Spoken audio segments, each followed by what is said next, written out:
Ada hari-hari di mana kalau puasa dosa. Rasulullah sallallahu alaihi wasallam dalam hadis riwayat Imamul Bukhari, di dalam Sahihul Bukhari, muru auladakum bis salati li sab'in wadribuhu 'alaiha li asyrin. Kata Nabi, suruh anakmu untuk mengerjakan sholat termasuk puasa Ramadan ketika genap umur 7 tahun. Namun pukul anakmu, bukan nyuruh doang, ada punishment bila meninggalkan sholat dan puasa Ramadan ketika umur 10 tahun. Udah tuh harus, karena kemungkinan balik keluar mani 9 tahun. 10 nih mungkin udah balik walaupun belum tentu. Untuk apa ini? Faedahnya adalah agar supaya nanti kalau udah dewasa terbiasa melakukan ibadah, tidak perlu pakai disuruh-suruh. Begitu. Itu begitu. Maka termasuk enggak sah puasanya kalau orang gila. Ada orang gila malam sahur, begitu enggak makan, siang juga buka, enggak sah karena enggak punya akal. Kata Nabi, rufi al-qalamu an salasatin anil majnuni hatta yufiqa.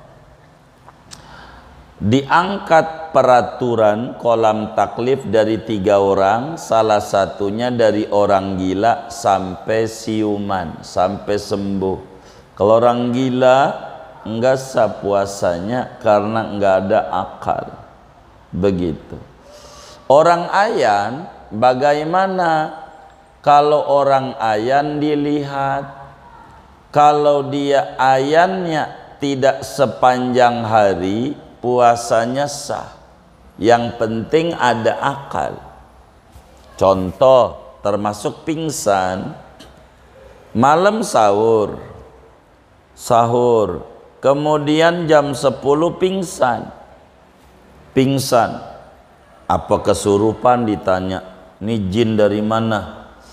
Merek apa? Merek Lea apa Levis? Lea jinnya. Ditanya, kalau orang kesurupan pakai ditanya, jin mana? Jin Tomang. Itu yang masyhur tuh Tomang jinnya. Begitu. Jin kebon manggis kurang. Ini orang yang kesurupan nih, kalau dia sadar sebelum maghrib, puasanya sah. Artinya pingsan 5 jam, begitu 7 jam. Jadi yang penting ada sadar aja, begitu sah kalau puasanya begitu, karena masih ada akal. Tapi kalau dari terbit fajar jam 4 subuh dia ayan, epilepsi sampai maghrib, puasanya enggak sah, enggak ada akalnya. Yang penting patokannya tamyiz. Bagaimana orang tidur? Ada orang puasa malam jam 3 sahur, dia tidur aja dari jam 4 subuh, begitu bangun dohor, habis dohor tidur lagi, bangun asar, habis asar tidur lagi, bangun adzan maghrib. Atau ada orang tidur dari jam 4 subuh, ora bangun kecuali adzan maghrib. Ini puasanya sah nggak ini? Sah nggak? Sah. Orang tidur ada akalnya. Orang itu setiap hari enggak apa-apa. Enggak sholat zuhur, enggak sholat asar, enggak ngaruh. Ini urusan sholat, urusan lain. Kita yang diomongin puasa. Selama tidak mengganggu, melakukan yang membatalkan puasa, maka puasa tetap sah begitu. Puasa begitu. Yang kayak begitu tidur aja nggak bangun-bangun, dohor nggak bangun-bangun, adzan maghrib, ntar lagi begitu lagi, begitu. Yang kayak begitu. Jadi puasanya akalnya ada. Kalau gila enggak. Kalau gila mah biar kata sejam, gilanya tetap puasanya tidak sah, sebab enggak ada akal. Kalau orang tidur akalnya ada, cuman tertutup dengan tidur aja, tapi akalnya ada orang tidur. Dan kalau di Betawi tidur itu pekerjaan, tandanya kerjaannya tidur mulu. Berarti jadi tidur juga kerjaan begitu. Ada nggak di Kebon Manggis begitu? Ada ya. Iya, berarti tidur tuh jadi kerjanya apa? Kerjanya tidur. Jadi tidur juga kerja begitu.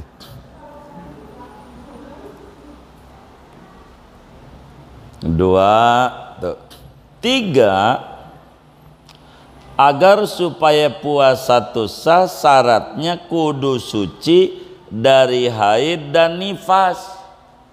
Ini urusannya perempuan. Ada perempuan haid, jadi puasa mah puasa tuh dari pagi. Tanggal 6 datang men, udah puasanya kagak sah. Kan tinggal tengah jam lagi maghrib, biar tinggal tengah jam, karena enggak suci. Harusnya suci dari haid dan nifas. Kalau perempuan tuh datang bulan lagi puasa, puasanya enggak sah. Ya nanggung banget udah tengah 6. Ya enggak apa-apa, masalah enggak makan mah, tapi puasanya tidak sah. Bulan Syawal kudu diqadha. Begitu di bulan pasca Ramadannya. Kenapa? Karena dia haid begitu. Enggak boleh begitu. Bagaimana kalau orang men puasaan, udah enggak makan aja dah, enggak ditawarin makan, enggak begitu, nanti aja maghrib. Enggak boleh, kalau dia makan aja begitu orang men, tapi makannya jangan di depan rumah begitu, takut orang curiga ini pakai jilbab makan juga, padahal lagi men. Jangan menimbulkan su'udzon. Makannya di rumah, taruh aja di kamar Indomie 3 mangkok, enggak apa-apa. Tapi jangan sampai men mulu, ditanya sama lakinya dari 1 Ramadan sampai akhir Ramadan men mulu. Ini sih bukan men, males puasa. Men paling lama 15 hari, lakinya harus paham. Bini gue lagi men mulu begitu, nggak kelar-kelarnya sampai tanggal 29 masih men. Ini ndak benar ini. Men tuh paling lama 15 hari men. Kalau junub bagaimana? Enggak apa-apa. Malamnya tidur sama bini. Tidur. Bangun kesiangan. Emang sahurnya ditanya sahurnya apa? Kagak ada. Ya udahlah martabak aja. Begitu. Sahur sama bininya. Tidur, bangun telat jam 8. Jam 8 lah, kan udah lewat subuhnya. Puasa ini bagaimana nih, puasa dalam keadaan junub? Kagak ngapa begitu. Mandi, ya mandi, kan belum sholat subuh dianya mandi begitu. Cuman mandinya kudu hati, jangan ampe nanti masuk air begitu. Begitu mandinya begitu. Jangan sampai mandinya di kali, nyilem, minum aja gitu.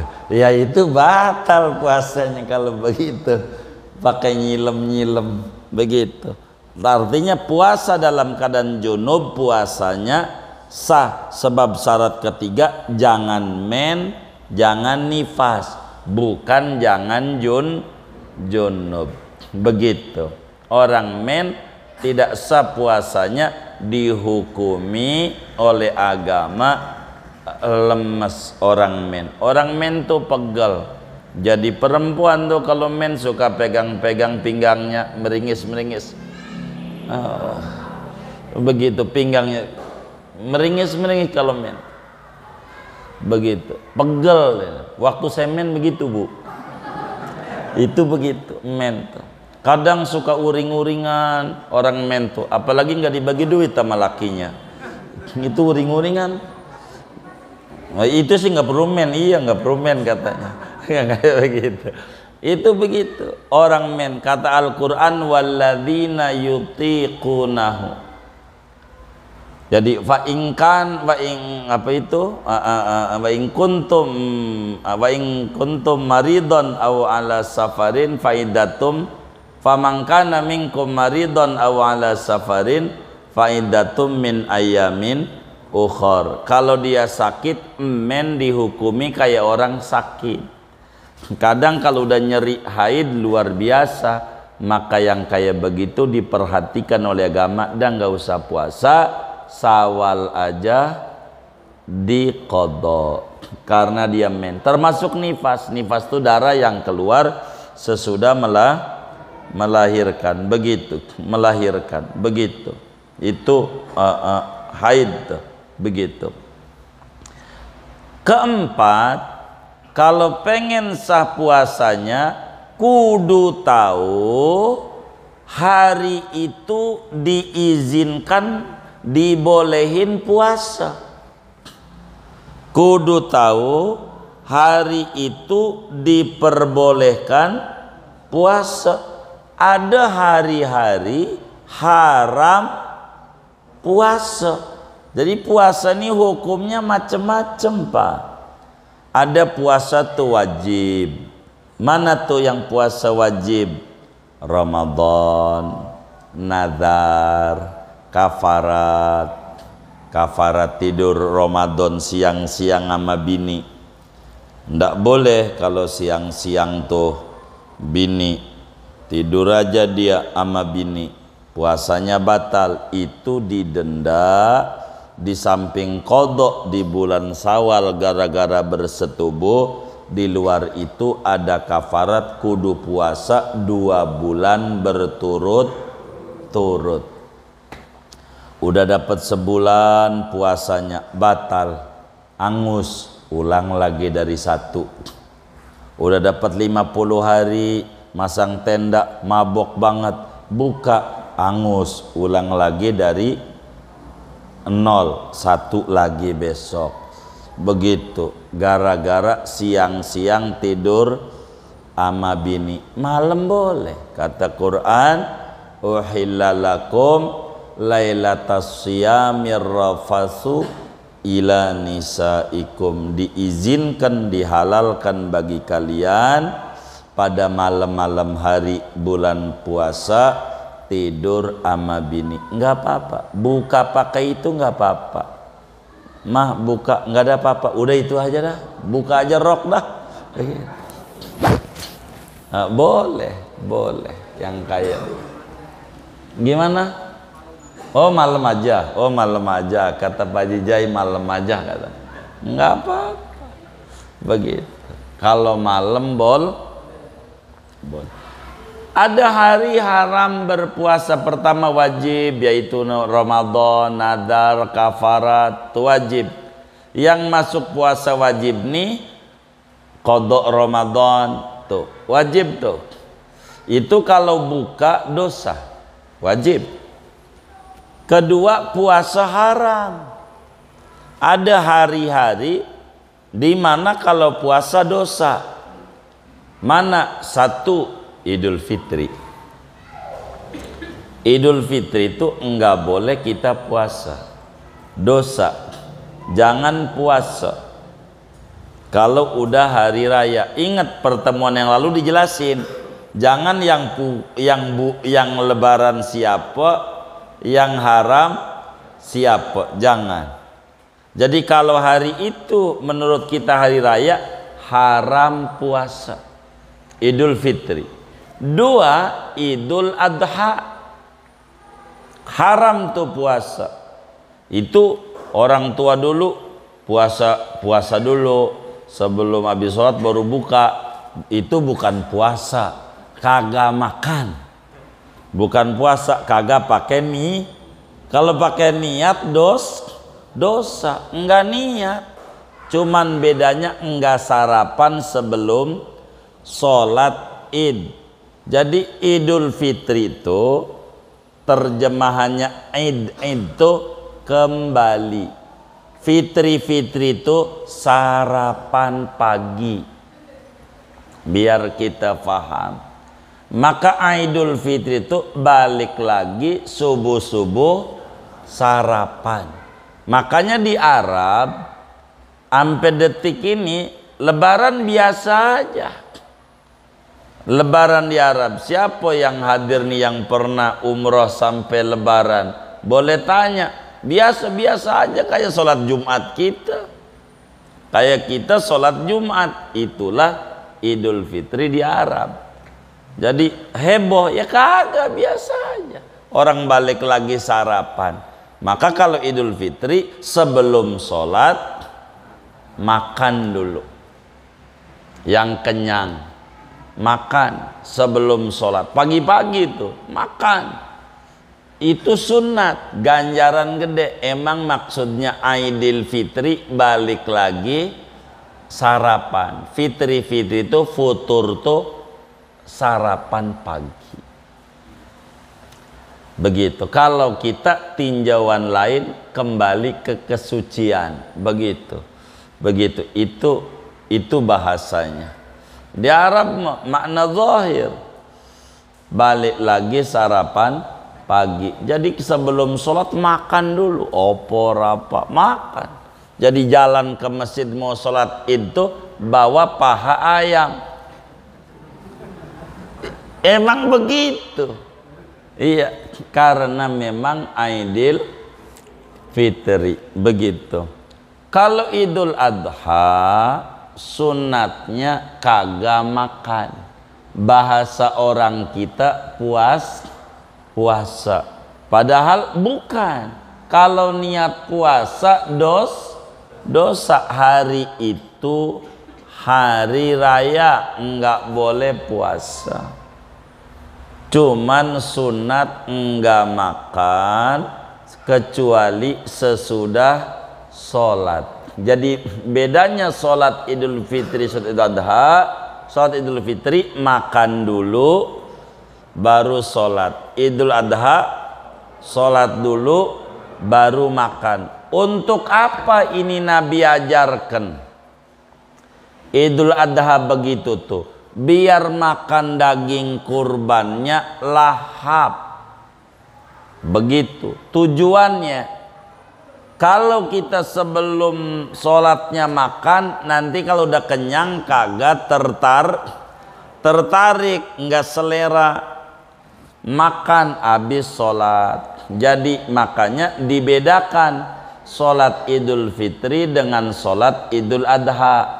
Bila Idul Adha pelaksanaan kita, Idul Fitri pelaksanaan kita jam 7, Idul Adha tengah 7. Bedakan setengah jam. Bila Idul Fitri tengah 8 mulainya kita mau sholatnya, maka Idul Adha jam 7. Pokoknya Idul Adha lebih pagi lebih bagus. Idul Adha jam 6.30 setar sudah sholat, biar jam 7 rapi. Untuk apa? Langsung motong hewan, sarapan. Begitu. Jadi lahap. Mana lebarannya Jumat lagi, motongnya Sabtu. Kagak makan tuh dari Jumat subuh sampai Sabtu, modar dia. Begitu. Sebetulnya begitu tujuannya. Biarlah lahap, motong kita. Jadi jam tujuan udah rapi. Pokoknya Idul Adha pelaksanaan sholat, tengah 7 udah setar sholat Idul Adha. Lagi malamnya enggak tarling, enggak takbiran keliling, enggak. Idul Adha. Kalau Idul Fitri kenapa dimundurin? Siang yang malam habis takbiran takut kesiangan tungguin. Begitu maksudnya begitu. Idul Fitri Adha bedakan setengah jam pelaksanaannya, tergantung masjid kita. Kalau masjid kita Idul Adha jam 7, berarti Idul Fitri tengah 8. Begitu. Kalau Idul Fitri jam 7, Idul Adha tengah 7. Begitu, biar gede ganjarannya. Begitu. Nah, 2 hari raya Idul Adha. 3, 4, 5 hari-hari tasyrik. Tanggal 11, 12, 13 Dzulhijjah, 3 hari sesudah Idul Adha. Itu hari-hari haram berpuasa. Dari mana dalilnya? Di dalam hadis Bukhari dan Muslim, Rasulullah Sallallahu Alaihi Wasallam melarang kepada umat puasa hari raya Idul Fitri, hari raya Idul Adha. Tidak boleh. Dari mana hari tasyrik dilarang oleh Nabi? Dalam hadis Abu Dawud, Rasulullah Sallallahu Alaihi Wasallam bersabda, begitu juga di dalam hadis Muslim, ayyamu mina ayyamu uklin wa syurbin. Hari-hari tasyrik itu hari makan-makan, minum-minum. Tidak boleh berpuasa 5 hari itu haram puasa. Hari ini tidak menerima puasa, tidak dibolehin puasa. Mana lagi yang keenam, hari syak. Hari syak. Apa tuh hari syak? Hari tanggal 30 bulan Sya'ban dan belum ada penetapan Ramadan masuk, berita seliweran di mana-mana katanya Ramadan, katanya belum. Itu hari haram puasa. Namanya hari ragu. Mana lagi haram puasa? Ke-7 tanggal 16 Sya'ban sampai akhir Sya'ban. Kalau udah Sya'ban tanggal 16 haram berpuasa, tapi tidak mutlak. Hanya bagi orang yang tidak biasa puasa. Kalau bagi orang yang biasa puasa mah seperti Senin Kemis boleh lanjut. Seperti orang mana lagi punya qodok Ramadan, lanjut puasa walaupun udah separuh lebih. Begitu. Mana lagi puasa Daud, lanjut, silahkan. Mana lagi kalau diawali tanggal 15 puasa. Kalau sehari sebelumnya puasa boleh. Karena enggak bolehnya setarnya di 16. Makanya ada malam namanya nisfu Sya'ban. Malam berapa malam nisfu Sya'ban? Malam ke-15 bulan Sya'ban. Nih malam 15 Sya'ban. Malam ini nisfuan, maghrib baca Yasin 3 kali, besok puasa. Dapat ganjaran gede. Tuh puasa ampe buka-buka Syawal boleh, karena puasanya dari tanggal 15. Kalau nisfu Sya'bannya enggak puasa mulai di 16 haram. Enggak boleh dijemput dengan puasa Ramadan bagi yang tidak puasa. Udah berapa tuh ya? 7. 8. Mana yang puasa haram? Istri yang tidak diizinin laki. Kata si bininya, bang besok puasa ya Senin. Rusah. Kata lakinya, enggak boleh. Maka kalau maksain puasa haram. Kenapa puasa Senin hukumnya patuh sama laki wajib, maka enggak bisa maksain puasa, bukannya dapat ganjaran, dapat dosa. Cuman laki yang ngelarang tuh kurang bijak, bro. Alhamdulillah begitu bininya demen puasa begitu. Tapi kan boleh saja agama. Kalau sampai ada orang kayak begitu, enggak apa-apa begitu, kayak begitu. Enggak boleh.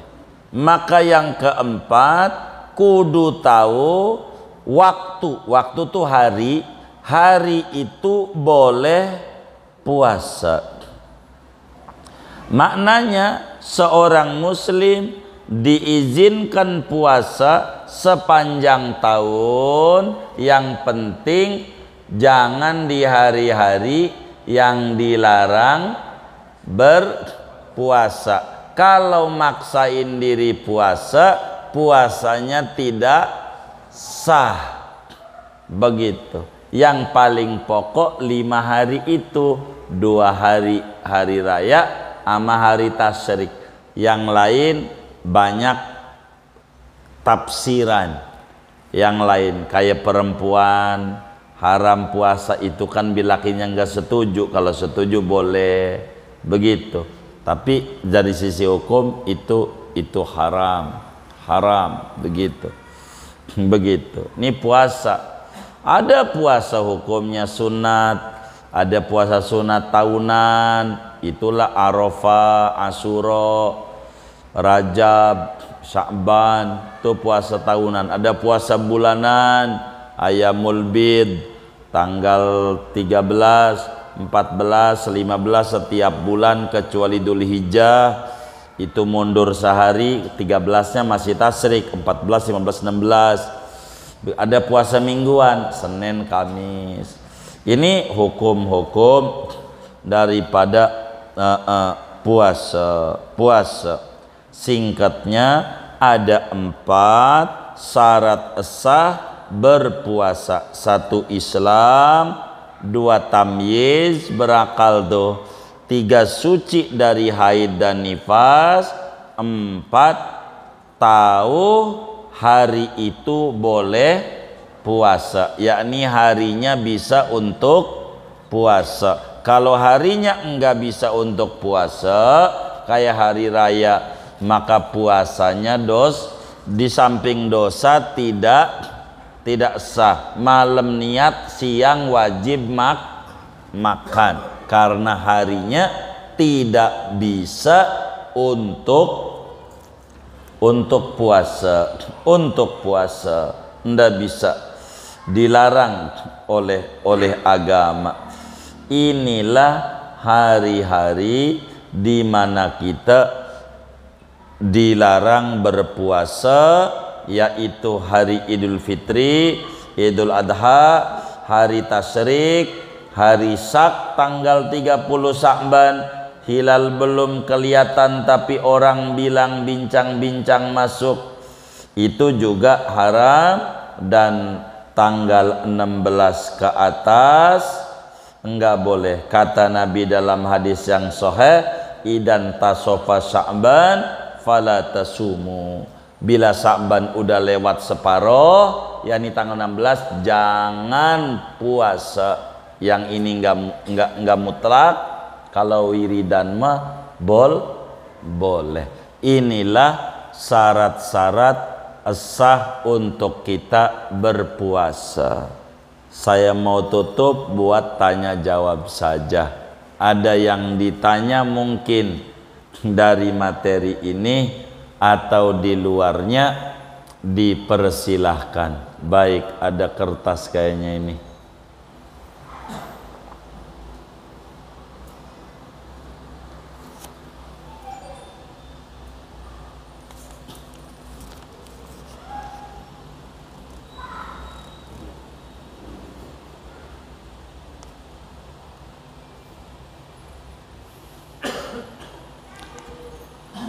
Apakah zikir tasbih, tahmid, takbir yang jumlahnya 33 juga ada pada sholat duhur, asar, dan isya?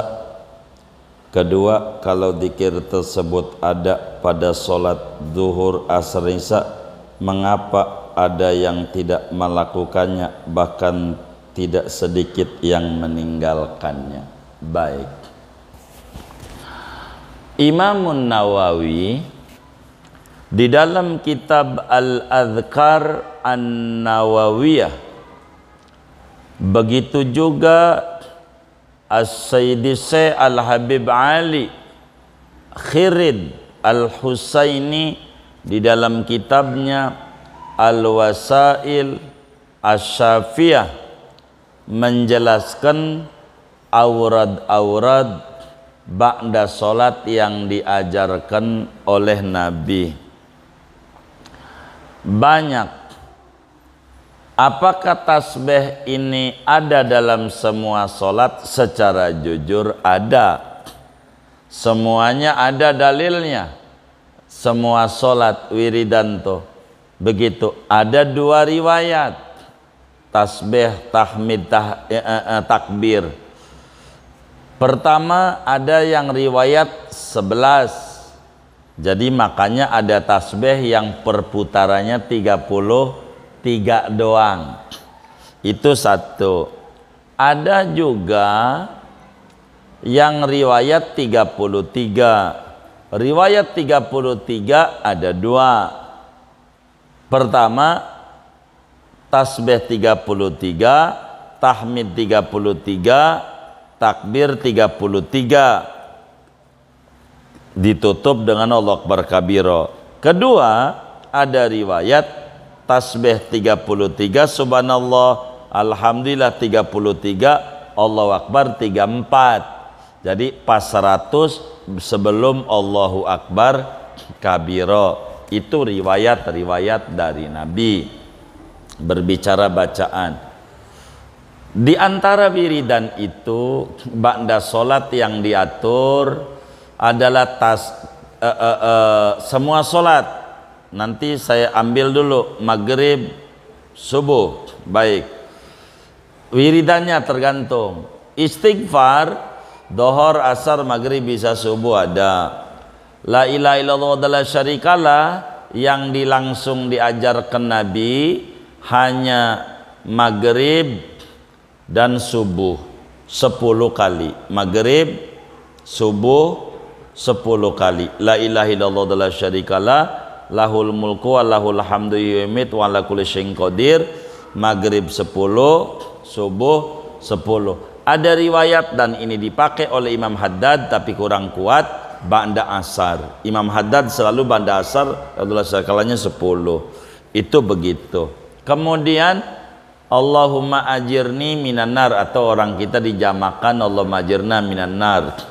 Ini khusus maghrib dan subuh. Maghrib dan subuh. Selainnya maghrib dan subuh tidak langsung diajarkan oleh Nabi. Dibaca ya boleh begitu, tapi ajaran yang langsung maghrib 7, subuh 7. Jadi la ilaha illallah kalau Allahumma ajirna minan nar adanya di maghrib dan subuh. Allahumma antas salam itu di semua solat. Allahumma antas salam. Terus Allahumma inni ala dzikrika wa syukrika husni ibadatik di semua solat. Allahumma lamani alima a'taita wa lamuti wa mana'ta di semua solat. Di semua solat adanya wiridan itu yang dibaca. Kemudian tasbih di semua. Terserah kita ngambil 3, ngambil 11, ngambil 33. Itu ada. Begitu. habis dah tuh. Di antaranya masih banyak, ada ayat kursi yang dibaca Nabi, itu ada dalam semua sholat. Lalu kemudian yang ditanya, jika ada, mengapa sedikit orang yang melakukannya, lebih banyak yang meninggalkannya? Mungkin daripada keadaan masyarakat yang ada, karena hidup ini adalah pilihan. Begitu melihat kalau masjid di kampung yang orangnya nggak kemana-mana, ya dia habis sholat ngerem aja di situ, bisalah maksimal sekali untuk mengerjakannya. Begitu. Tapi kalau masjid-masjid yang pinggir jalan ini dengan mengajar berjamaah udah bagus, maka wiridan itu diserahkan biasanya kepada masing-masing, tapi tidak secara rame-rame begitu. Sebetulnya banyak yang mengerjakannya, mungkin karena kita melihat subjektif di lingkungan kita. Tapi kalau kita mengukur Islam di dunia, jauh lebih banyak yang mengerjakannya begitu. Tinggal diatur saja di masyarakat itu, apakah mau dimaksimalkan wiridan itu. Kadang masalahnya yang namanya pengurus masjid jadi puyang kalau wiridan itu lama banget, masyarakatnya udah ngomel-ngomel, jadi salah lagi. Makanya kalau kita mau ngamalin, silakan. Yang tasbih ini besar ganjarannya. Sebetulnya kalau tasbih, tahmid dan takbir ini mau tidur juga ada ajarannya. Mau tidur, Sayyidah Fatimah Zahra diajarkan oleh Rasulullah Sallallahu Alaihi Wasallam sebelum tidur baca tasbih 33, apalagi Alhamdulillah 33, Allahu Akbar 33. Habis itu baca kulhu 3, falak 1, An-Nas 1. Kalau kita baca ratib, habis sisa udah jadi aja. Karena itu udah masuk doa-doa keselamatan ketika kita tidur biar semuanya selamat. Itu diajarkan. Bahkan kalau baca tasbih 33, tahmid 33, Allah Akbar 33 sebelum tidur, itu alamat rezekinya makin berlimpah. Waduh, tendanya makin maju, dekornya makin maju kalau sebelum tidur baca begitu. Karena itu yang diajarkan Nabi untuk kemudahan kehidupan kepada Sayyidah Fatimah Zahra radhiyallahu taala anha. Jadi kalaupun ada sedikit, sebetulnya banyak, karena ajaran Nabi ini banyak, maka ada yang mengerjakan, ada yang tidak. Kemungkinan kalau ada orang yang mengerjakan dikit, kemungkinan kita husnudzon ada hal yang jauh lebih urgen dari ajaran Nabi tersebut begitu. Jadi sebetulnya kalau ditanya ya ada, jalanin aja kita. Kalau kita sudah masyarakatnya jadi, tahu masyarakat jadi emang udah itu aja dan semuanya demen, hobi semuanya, jalanin aja itu sampai kelar. Mau dohor, mau asar. Jadi kalau dohor bacanya begini kurang lebih, Astagfirullahaladzim 3 kali, langsung Allahumma antas salam, begitu. Allahumma la mani lima a'taita, Allahumma ini, nggak boleh tinggal Allahumma ini nih. Dijamain aja, kesilakan. Kalau saya biasanya mufradin, Allahumma inni ala dzikrika wa syukri wa husni ibadatik, baru ila rabbi subhanallah 33, alhamdulillah 33, Allahu akbar 33, tutup amallahu barkabira, dah doa Fatihah doa. Itu begitu. Seperti apa yang sudah dibagikan buku tuntunan daripada sholat zikir, sholat 5 waktu. Itulah diantara yang ada. Kalau subuh dan maghrib jauh lebih luas, sehingga cukup panjang aurad-auradnya. Kalau kita demen, subuh itu yang paling tinggi di antara aurad adalah doa-doanya sesudah wirid yang ini nih, baca wirdul latif. Itu wirdul latif itu wiridan Rasulullah sesudah subuh. Ada satunya lagi namanya wirdul kabir. Itu apa itu wirdul kabir? Wiridan Rasulullah sesudah subuh. Ini kami belum bagikan sampai sekarang wirdul kabir. Kenapa? Kalau kami bagikan, kami bingung di Jakarta. Begitu dengan teman-teman yang super sibuk bekerja, karena wirdul kabir tuh real dari mulai habis sholat subuh selesai wiridan itu baca wirdul kabir, rapi-rapi jam 7 baru keluar dari masjid. Begitu jam 7 begitu. Ini mau yang udah doyan banget sama ibadah, luar biasa itu. Ada sih yang keluar juga tengah 8 itu karena habis sholat subuh tidur di masjid, gak ada yang bangunin gitu. Itu bukan karena wirid, karena tidur di masjid kagak ada yang bangunin, maka tengah 8 keluar dari masjid, bukan dari wirid. Jadi wirdul kabir nih wiridan Rasulullah yang cukup lengkap, dikumpulin semua habis sholat subuh oleh Imam Haddad. Yang kami bagikan itu wirdul latif dan ratibul haddad. Begitu. Itu paketnya pas. Kalau saudara pahami, bila di ratibul haddad la ilaha illallah wa la syarikalah sebagai bacaan pertama, itu di wirdul latif bacaan terakhir. Kalaupun ada tambahan doa Nabi Khidir bismillahi masyaallah, ini tambahan tidak langsung dari Imam Haddad. Imam Haddad mentok di la ilaha illallah la syarikalah. Bila di ratib haddad terakhirnya kulhu falak anas, itu menjadi bacaan pertama wirdul latif. Jadi maketnya begitu, maketnya. Dulu kami bagikan juga wirdul latif itu, namun melihat masyarakat kebingungan, mau tidak mau kami ambil satu, maka yang kami ambil ratibul haddad dengan aurad sholawat bastu rizki supaya tergabung semuanya. Maka ratib haddad itu pun sedikit banyak walaupun tidak seluruhnya mewakili bacaan supaya kita diberi keluasan rezeki, sehingga sholawatnya menggunakan bastu rizki yang ada di ratib haddad yang saudara pegang. Begitu, agar supaya saudara nggak kebingungan. Sebetulnya wiridan yang paling cakep habis subuh, kalau saudara demen pengen luar biasa, wirdul latif, karena malam itu dari maghrib sampai subuh ratib haddad punya waktu, dari subuh sampai sore wirdul latif punya waktu.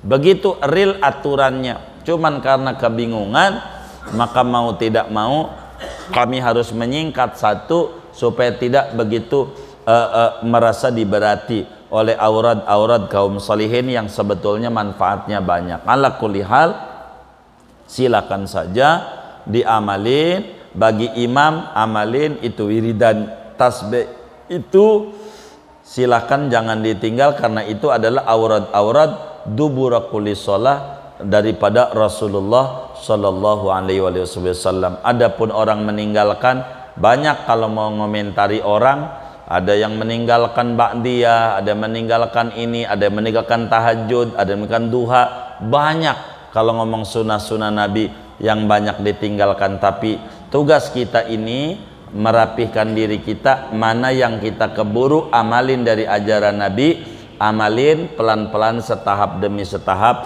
agar supaya kita menuju sebuah kesempurnaan.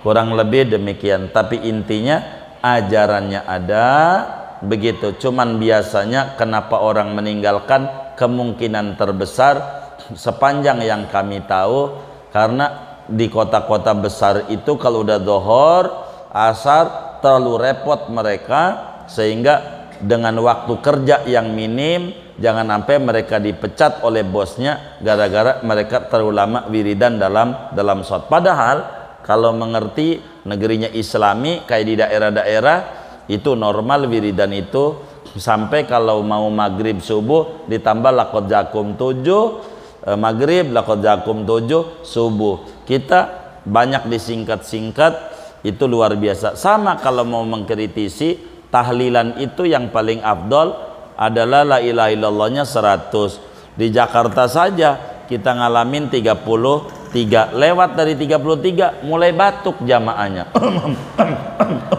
Kalau lewat 33. Kalau di daerah mohon maaf bisa, kalau tahlilan tuh bisa 200, bisa 500 tiap tahlilan.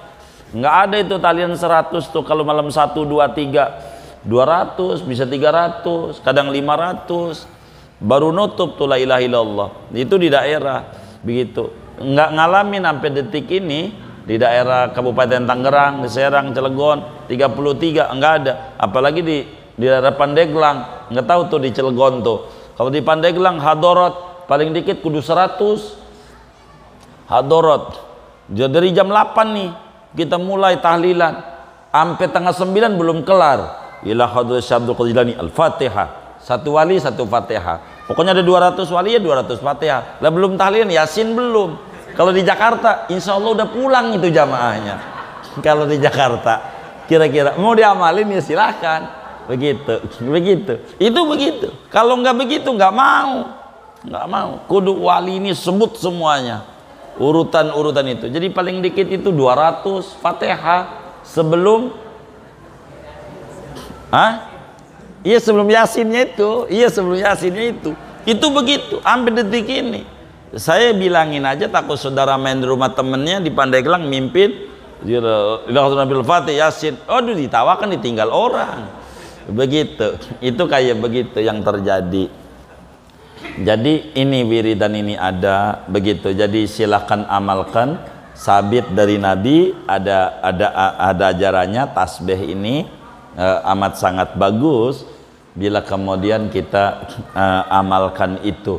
Cuman kan kadang waktunya sempit kayak ngaji aja nih. Kalau saya melihat orang tua kita paham, melihat belakang kalau kita udah datang paling Fatihah doa. Sebab apa? Kalau wiridan terlalu lama kejar-kejaran waktu. Ada kalanya seperti demikian kita harus memahami wiridan terlalu lama, apalagi pakai lakot jakum segala macam, ya Isya kurang 10 menit baru kelar, baru bismillah udah Isya bubar. Itu mau tidak mau hidup adalah pilihan, sehingga barangkali ada yang disingkat-singkat. Kurang lebih demikian, wallah alam. Baik. Waalaikumsalam.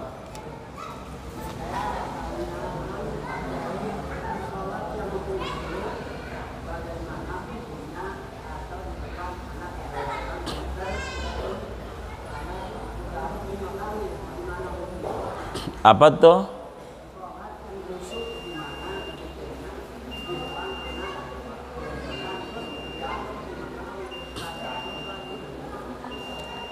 Jadi yang ditanya sholat khusyuk apa sholat di depan ada anak-anak begitu?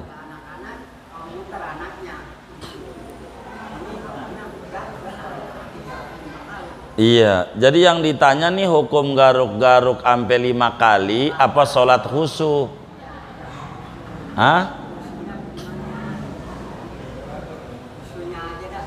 Oh iya baik.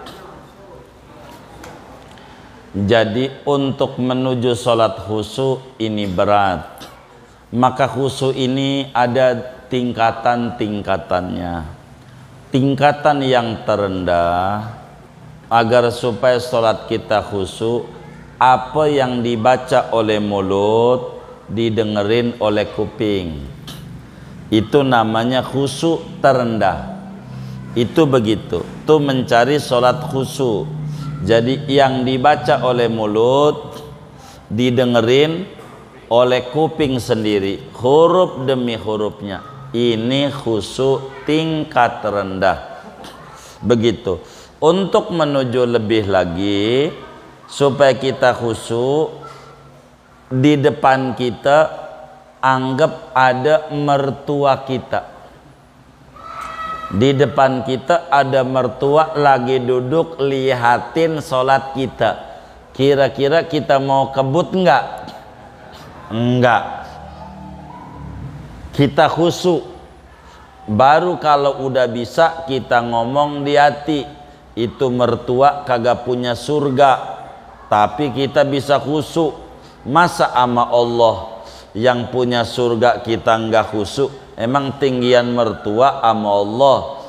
Ini cara-cara untuk menuju sebuah kekhusyuan dalam sholat. Latihan ketiga supaya kita khusyuk adalah setiap sholat gerakan yang ada hati bicara. Bagaimana hati bicara tuh? Allahu Akbar, kata hati, habis ini doa iftitah. Selesai iftitah, habis ini ajaran Nabi a'udhu.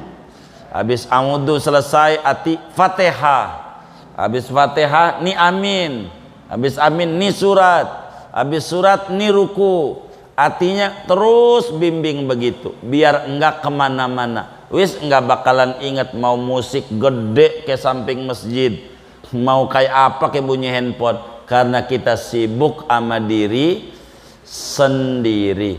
Terus aja, lama-lama tanpa diomongin udah ngikut sendiri. Gerakan demi gerakan paham, ini ruku, habis ruku ini nanti bakal paham sendiri. Untuk menuju khusyuk tingkat tinggi, kita harus tahu arti-arti bacaan sholat.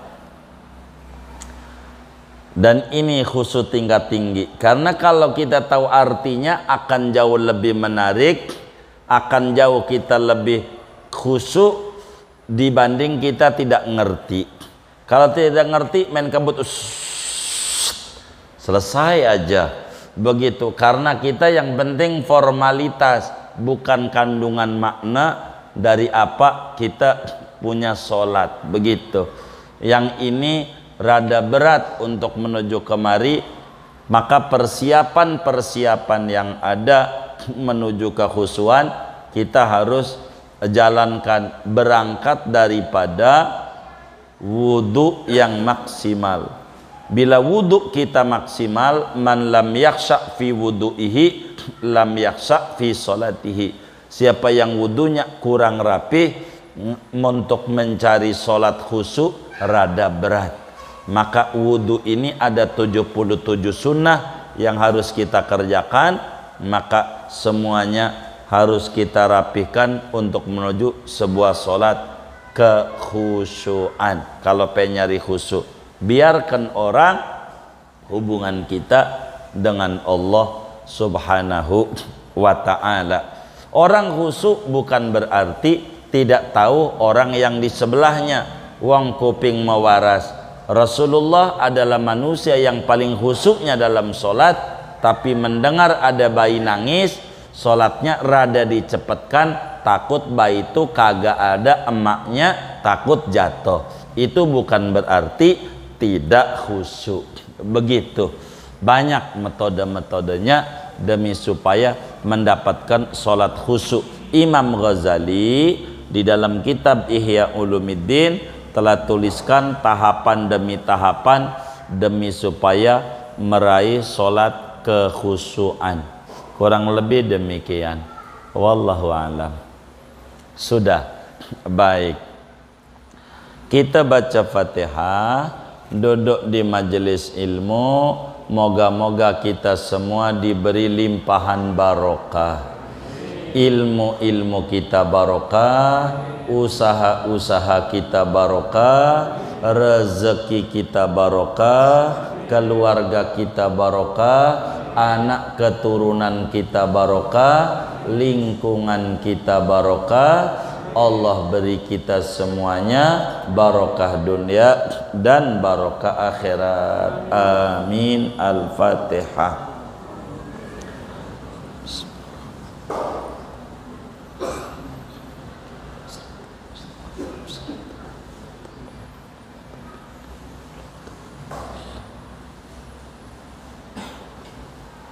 Allahumma rabbana taqabbal minna ta'limana wa ta'allumana wa du'ana wa jami' amalina wa tamim taqsirana ya Allah ya Arhamar Rahimin. Sallallahu wasallam ala khairil khalqi Muhammadin wa ala alihi wa sahbihi ajma'in walhamdulillahi rabbil alamin.